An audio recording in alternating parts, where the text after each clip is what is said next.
Hi, hello! Welcome to Telugu sound ఏమం ఇద్దరు యాంకర్స్‌తో chit chat. మామూలుగా ఉండదు. డాకు మహారాజ్ గురించి తెలుసుకుందాం. డాకు అంతకు మించి రాకు. ఓకే. డాకు మహారాజ్ ఎలా ఉంది ట్రైలర్? దబిడి దిబిడి. సాంగ్ గురించి మాట్లాడదాం. ముందు సినిమా ట్రైలర్ గురించి చెప్పు. కత్తులతో కాదురా కంటి చూపుతో చంపేస్తా అన్నట్టుందా? అన్నట్టుంది. ఓకే. అలాగే ఆ ట్రైలర్‌లో చూసుకుంటే అయితే ఎక్కువ డైలాగ్స్ పెట్టలేదు. బాలకృష్ణ గారి మూవీ అంటే డైలాగ్స్‌తో ఉంటది. అది ఎలా అనిపిస్తుంది డైలాగ్స్ లేకుండా ట్రైలర్?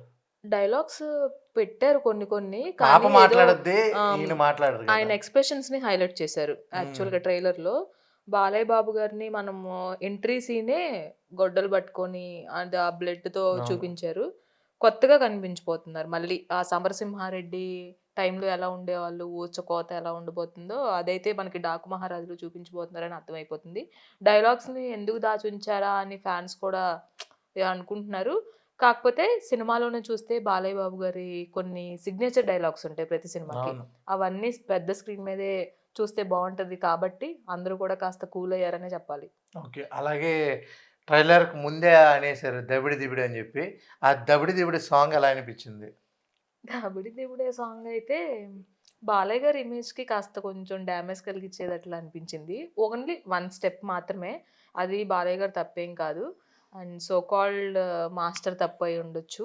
కానీ సాంగ్ అయితే అసలు అదిరిపోయింది. ఆ బీజీఎం కావచ్చు, సాంగ్ లిరిక్స్ కావచ్చు, ఆయన డైలాగ్స్‌నే పాటగా చేసి మనకి 'దబిడి దిబిడి' సాంగ్ రిలీజ్ చేశారు. మనకి ట్రైలర్ రిలీజ్ రోజున థియేటర్‌లో వింటుంటే ఆ సాంగ్ మిగతా అన్ని సాంగ్స్ కంటే గూడా ఆ సాంగ్ అసలు ఆ బమ్ బమ్ అని సూపరుంది సాంగయితే. అలాగే పిల్ల అదే చిన్న పిల్లతో ఉన్నప్పుడు పాట పాప. విన్నారా? పాప. పాపతో. హ్మ్. చిన్న పిల్లన్నా, పాపన్నా ఒకటే. హ్మ్.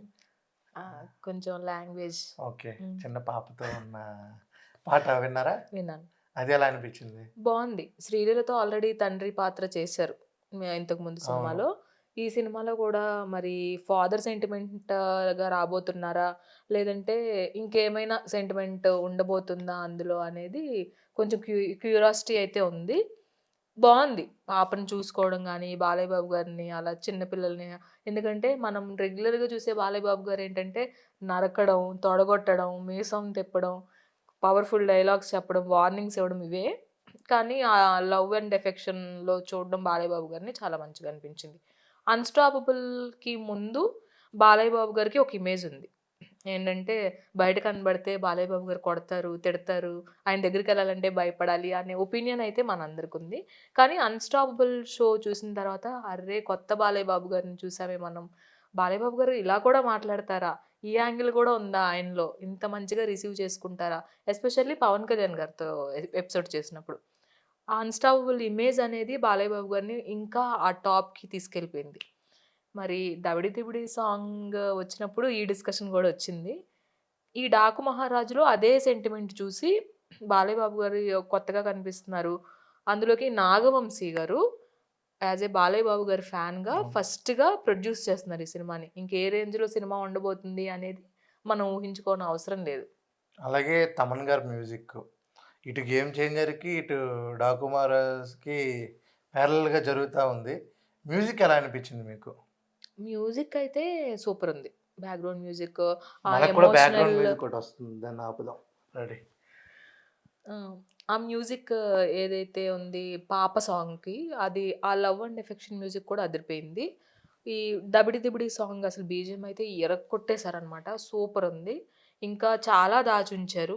నాకు తెలిసి బాలయ్య బాబు గారి సినిమా అంటేనే బ్యాక్‌గ్రౌండ్ మ్యూజిక్ అనేది చాలా కీ రోల్ ప్లే చేస్తది. అవును. ఆయన డైలాగ్స్ కావచ్చు, ఆయన ఫైట్ చేస్తున్నప్పుడు కావచ్చు. సో, మరి అది కూడా ఎలా ఉండబోతుందని ఇంకొన్ని 2 రోజుల్లో మనకు తెలిసిపోతది. చూడాలి మరి. అలాగే హీరోయిన్స్ గురించి మాట్లాడదాం. హీరోయిన్స్. హీరోయిన్స్‌నైతే పర్ఫెక్ట్ సెలక్షన్ 'బాబీ' గారిది. హ్మ్. మన 'ప్రగ్యా జైస్వాల్' గావచ్చు, శ్రీ 'శ్రద్ధా శ్రీనాథ్' గావచ్చు, అండ్ అలాగే 'ఊర్వశి రౌతలాని' ముగ్గురిని తీసుకున్నారు. అండ్ 'శ్రద్ధా శ్రీనాథ్' అయితే క్యారెక్టర్ డిఫరెంట్‌గా ఉండబోతుందని అనిపిస్తుంది. ఎందుకంటే ఆవిడ మాట్లాడడం కూడా. ఎంచుకున్న మూవీస్ కూడా ఆ! క్యారెక్టర్ మొత్తం నాకు కూడా బ్యాక్‌గ్రౌండ్ మ్యూజిక్ కూడా స్టార్ట్ అయింది. ఆ! హీరోయిన్స్ గురించి రెడీ. హ్మ్.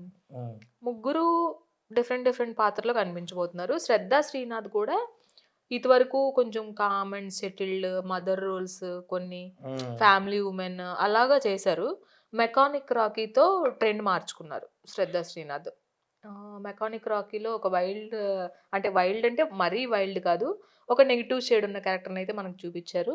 నాకనిపించడం ఏంటంటే, ఇప్పుడు కొత్తగా 'శ్రద్ధ శ్రీనాథ్' ఎప్పుడు చెప్పినా సరే నేను కొత్తగా ట్రై చేస్తున్నానని చెప్పారు అంటేనే క్యారెక్టర్‌లో డిఫరెంట్ షేడ్ కనబడతది. సో, నాకు తెలిసి 'శ్రద్ధ ఆవిడ శ్రీనాథ్' కూడా గురించి నొక్కి నొక్కి డిఫరెంట్‌గా చెప్తున్నారు అంటే, నాకు తెలిసి ఆవిడని క్వెషన్ ఆల్రెడీ అడిగి ఉన్నారు కాబట్టి ఓకే. డిఫరెంట్‌గా ఆ! ఉండబోతుందని అర్థమవుతుంది. హీరోయిన్స్ అయిపోయారు. హ్మ్. అయిపోయినాయి. డైరెక్టర్ గారు కొత్తదనం ఏమైనా కనిపించిందా? 'బాబీ' గారు మెగాస్టార్ ఫ్యాన్. అవును. మెగాస్టార్ అంటే 'వాల్తేరు పిచ్చి. వీరయ్య' రావడం జరిగింది. 'బాలయ్య బాబు' గారు సినిమా తీస్తున్నారు. ఒక మెగాస్టార్ ఫ్యాన్‌గా 'బాలయ్య బాబు' గారు సినిమా తీస్తున్నారంటే, సినిమా ఎలా తీస్తారు అనే భయం 'బాలయ్య బాబు' గారి ఫ్యాన్స్‌కుంటది. ఏంటంటే, మా హీరోని ఎలా చూపించబోతున్నారు అని. కానీ 'నాగవంశీ' గారు ఎనకాలున్నారు. 'నాగవంశీ' గారు కొన్ని కీ పాయింట్స్ ఇస్తూ ఉన్నారు. అంతకంటే గూడా 'బాలయ్య బాబు' గారిని 'బాబీ' గారు చూపించినంతగా ఇప్పటి వరకు ఎవరు చూపించలేదు. మళ్ళీ సెకండ్ ఇన్నింగ్స్ స్టార్ట్ అయినప్పటి నుంచి ఏదైతే ఉందో, పాత బాలయ్య గారిలాగా నేను చూపించబోతున్నాను. నాకు చాలా బాగా నచ్చారు అని బాబీ గారే చెప్పడం. As a mega ఫ్యాన్‌గా Balayya Babu గారి గురించి ఒక అద్భుతమైన విషయం అనే చెప్పాలి అది. ఓకే. బాలయ్య బాబు గారు కూడా చెప్పినట్టు చేశారు. ప్రతి సీన్‌కి కూడా ఆయన ఎంతో కష్టపడ్డారు. కొత్తగా అయితే నేను చూపిస్తాను అని ఆయన ప్రామిస్ చేశారు. మరి ఎలా ఉండబోతుందో ఎందుకంటే 'బాబీ' గారి డైరెక్షన్ అంటేనే కొంచెం డిఫరెన్స్ కనపడుతది. మనకి 'వాల్తేరు అవును. వీరయ్యలో' చిరంజీవి గారిని చూసాము. మనకు ఆ డిఫరెన్స్ పోస్టర్ దగ్గర నుంచి స్టార్ట్ చేసేసారు 'బాలయ్య బాబు' గారి అవును. విషయంలో. కత్తి ఏదైతే పట్టుకుంటారో గండ్రగొడ్డలి అనేది పిలుస్తూనే దానికి తుపాకీగా, కత్తిగా కరెక్ట్‌గా. ఆ రెండిటిగా 2 రెండిటి ఇన్ అవును. 1గా ఆ డిఫరెన్స్ అనేది చూపించారు. ఇంకా 'బాలయ్య బాబు' గారి లుక్స్ ఐ షాట్స్ ఏవైతే తీశారో అదిరిపోయాయి. అలాగే ఈ సినిమా కూడా కొంచెం పబ్లిసిటీ తక్కువైంది అనేది ఇనిపిస్తుంది. అంటే ఇంకా 3 డేస్ ఉంది గదా! అని చెప్పి లేకపోతే బాలకృష్ణ గారు తెలుగులో ఇక్కడ మన ఏపీ, తెలంగాణలో ఎక్కడ కనిపించలేదు. హ్మ్. దాని గురించి? అంటే ఇప్పుడు కొన్ని ఉన్న పరిస్థితులు దృష్ట్యా అవన్నీ దృష్టిలో పెట్టుకొని ప్రమోషన్స్‌కి కానీ, ఈ హీరోస్ కావచ్చు, కొద్దిగా పేరున్న హీరోస్, కొద్దిగా ఒక స్టేజ్‌లో ఉన్న హీరోస్, హీరోయిన్స్ పాల్గొంటే కాస్త ఇబ్బంది అవుతుందనే విషయంలో కాస్త నిజంగా అవి సినిమాస్‌కి ఎఫెక్ట్ అవుతున్నాయనే చెప్పాలి. ఒక పరంగా చూసుకుంటే ప్రమోషన్స్ విషయంలో. ఎందుకంటే ఆహ్, మొత్తం సినిమా అంతా షూట్ చేయడము, దాన్ని మనం ఎడిటింగ్ జేసుకోవడము అవన్నీ ఒక ఎత్తైతే ప్రమోషన్స్ అనేవి కీ రోల్ ప్లే చేస్తాయి. అవనేది ఇప్పుడు కాస్త తగ్గడం వల్ల కూడా కాస్త ఫ్యాన్స్ కూడా కాస్త గాబరాలో ఉన్నారు. ఏంటి 'పుష్ప' ఎఫెక్ట్ ప్రమోషన్స్ అని. పడిందంటారా? పడిందనే అందరూ అనుకుంటున్నారు. ఎందుకంటే ప్రమోషన్స్‌కి అంత ఈజీగా పర్మిషన్స్ రావట్లేదు. హ్మ్. సో, దానివల్ల కాస్త ఎఫెక్టే. కానీ బాలయ్య బాబు గారి సినిమా అంటే పబ్లిసిటీ చేయవసరం లేదు. ఆయన సినిమా వస్తుందంటేనే చాలు మాస్ ఆడియన్స్‌కి, బాలయ్య బాబు ఫ్యాన్స్‌కి పండగ. నాకు తెలిసి వేరే సినిమా ప్రమోట్ చేస్తూ 'ఆహాలో' ఈయన కూడా ఉన్నాడు గాబట్టి ఇంకా 'డాకు' అనేది ప్రమోట్ అది అయిపోయింది బాలయ్య గారి అనేది గొప్పదనం. అంతేనా? బాలయ్య గారి గొప్పదనం. నా సినిమా వస్తుంది. నా సినిమానే ప్రమోషన్ జేసుకోవాలి. నా సినిమానే హైప్ చేసుకోవాలని కాకుండా స్టార్ట్ చేయడమే సంక్రాంతికి వస్తున్నాం సినిమా ప్రమోషన్‌తో స్టార్ట్ చేశారు. అవును. అంటే ఆయన ఎంత గొప్ప పర్సనాలిటీయో మనకు అర్థమైపోతుంది అక్కడే. ఈక్వల్‌గా ఇండస్ట్రీ అంతా బాగుండాలి. అందులో మనం కూడా ఉండాలి అనే వ్యక్తుల్లో బాలయ్య బాబు గారు కూడా ఒకళ్ళు. అలాగే ఇంకో రిమార్క్ ఏంటంటే, ఈరోజు జరగబోయే ఈవెంట్ ఏదైతే ఉందో, ఆ ఈవెంట్ క్యాన్సిల్ అయింది అని చెప్పి ఒక నోట్ కూడా విడుదల చేశారు. దాని గురించి కూడా ఏమన్నా చెప్తారా? అంటే ప్రమోషన్స్‌కి అదే మనం మాట్లాడుకున్నట్లే పర్మిషన్స్ సరిగ్గా అహా! రావట్లేదు. ఇదే మన తిరుపతిలో హ్మ్.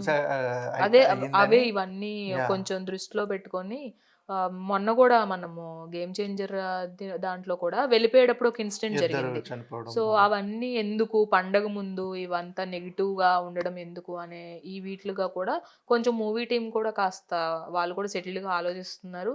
పర్మిషన్స్ ఇవన్నీ 360 డిగ్రీస్‌లో మొత్తం అన్నీ చూసుకొని, అన్నీ ఆలోచనలో పెట్టుకొని మనము ఇంకా వేరే విధంగా ఏమన్నా చేసుకోవచ్చు అనే దృష్టిలో ప్రమోషన్స్ అయితే ఈరోజు ఈవెంట్ కూడా కాస్త క్యాన్సిల్ అయిందని చెప్పొచ్చు. అలాగే ఈ ఇంకా 12థ్ అంటే ఇంకా 3 డేస్ ఉంది. ఏమో 11థ్ కూడా ఏమన్నా ఫంక్షన్ పెట్టి చేయొచ్చేమో. Okay. Maybe. 'Daaku Maharaaj' movie కూడా ఆల్ ది బెస్ట్.